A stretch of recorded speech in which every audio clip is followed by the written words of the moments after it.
اسی وجہ سے اور علماء نے لکھا ہے کہ 6 لاکھ سال زمین کے اندر اس نے عبادت کی اور زمین کا ایک ذرہ نہیں چھوڑا کہ جہاں اس نے سجدہ نہ دیا ہو اور اللہ کی حمد و ثنا کرتا رہا۔ اللہ رب العزت نے فرمایا کہ اے فرشتوں کے ایک وقت آئے گا، اے میرے مخلوق جنات انسان نہیں کہ اس وقت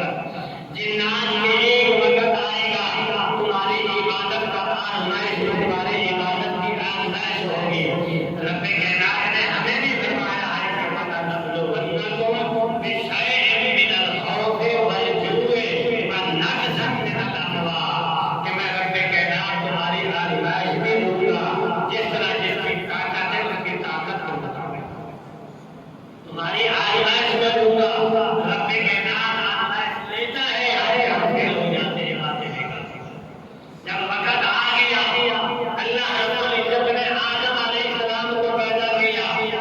پیدا کرنے کے بعد یہ شیطان ابلیس عزازیل دیکھتا رہا یہ بچی کہاں سے